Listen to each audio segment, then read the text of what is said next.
The recent wave of protests by the northern youth have come not as a surprise to Nigerians following the spate of killings currently plaguing the region.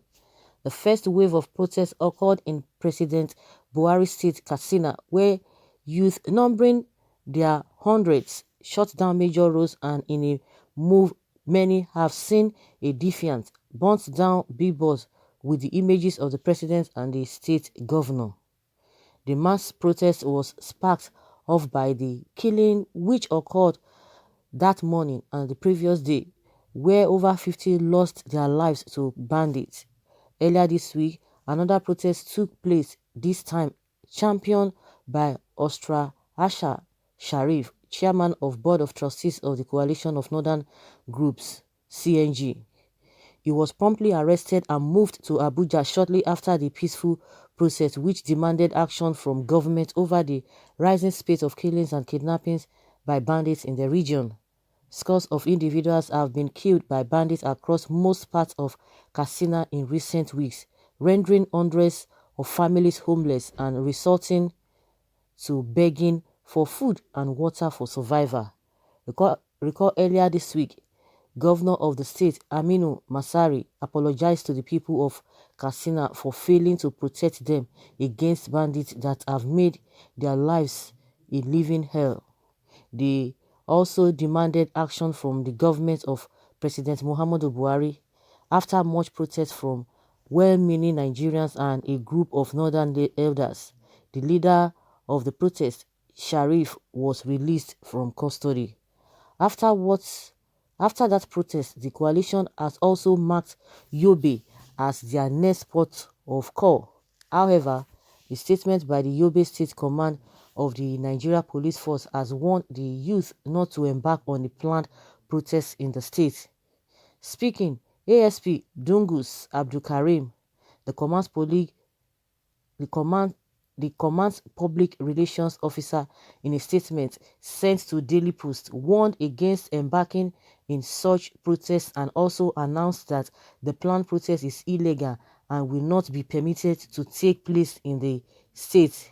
Information at the disposal of the Yobe State Police Command indicates that the coalition of northern youth will stage a protest due to hold on 20th June 2020 in all the northern states of the country. In this regard, this is to inform the general public that the protest is illegal and will not be permitted to take place in Yobe State. Speaking, the Northern Elders Forum, NEF, in a statement on Friday, which was signed by its Director, Publicity and Advocacy, Dr. Hakeem Baba Ahmed, and monitored by the Sun newspaper, vowed to make sure the protest reached the 19 northern states in no distant time, and this was the only way they could get the president to act. He also noted that the significant changes formed the presidency due to the marches.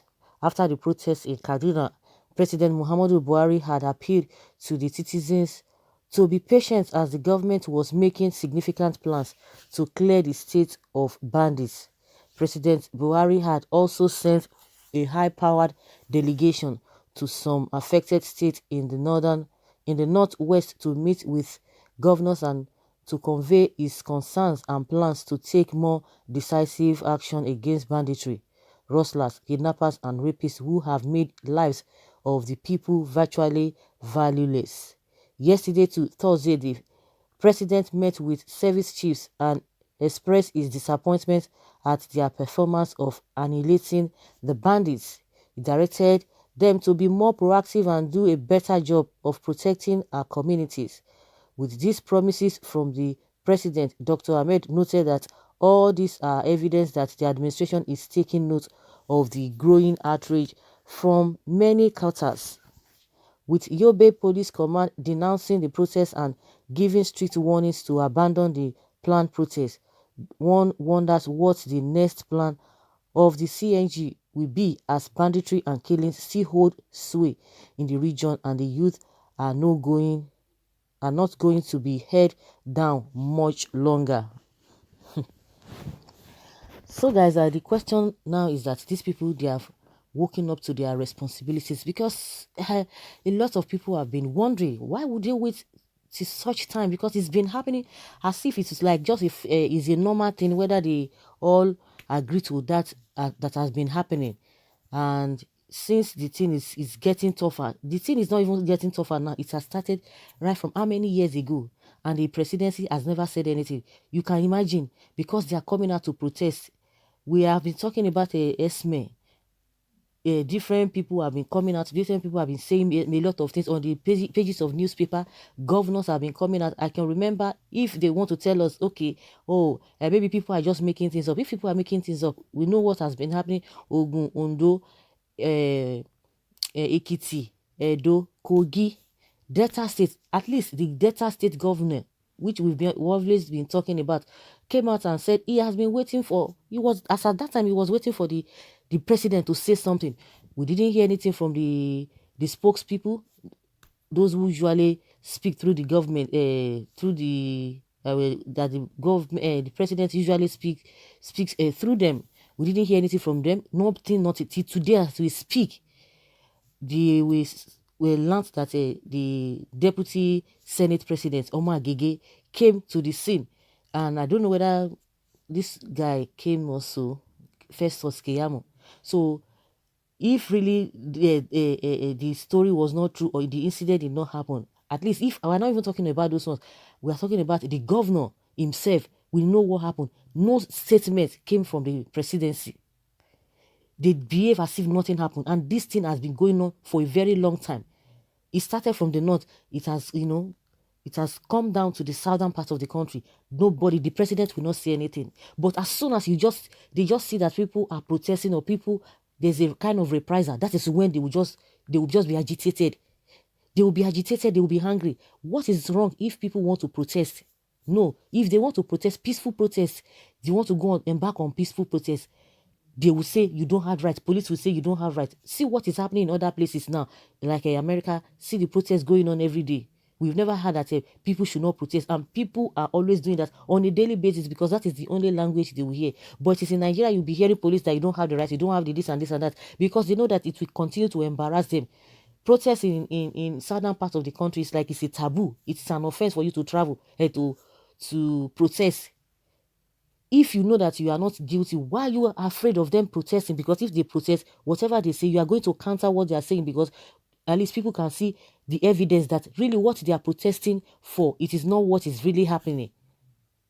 This killing is not something that that just started now. Why would they wait until this kind of there will be protests? Because people have been speaking from other parts of the country. They never did anything. The same story every day. We are going to look into it. We are going to do this and that. And somebody is telling also, because they are beginning to have committee upon committee. Now it shows that the presidency or the president is doing something about it. No, it is all about talk. Nothing will happen. We have police. Then why are they not combating this the same bandit? The police saying that they don't have the right to protest, they don't have it's illegal. Why is it illegal to protest? Then why have you not been doing your job? You've not been doing your job. What is happening? This government, something is really, really wrong with this government. A lot of things not going on well in this administration. You can't beat a child and expect that child not to cry. It's not possible. It is not possible, because in my opinion, I just felt that even these northern people, they waited so long. They would have come out before now, because it's not a free fall. The president does not say anything. When the president went to Borno the last time, about 2 or 3 months, or I don't know whether early this year or so, he went there. At the end of the day, these Boko people, they struck again, and the president said, oh, it is the fault of the people, the residents. They are the ones giving the bandits helping hands. The same thing in Katsina. The man started saying it is the monarchs that are cooperating with these bandits, making them to operate peacefully or successfully.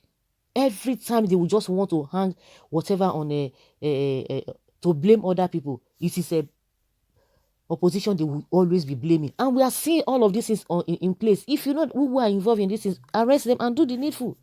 This is just a sign that they don't even know what to do. They don't know how to go about it. No, they don't even just care. People want to go on protest. That is when you'll be threatening people not to go on protest. For what? So the people should just be dying on a daily basis without any solution being provided for them. So guys, let us hear your opinion. Leave your comment below and let's have your take. Thank you.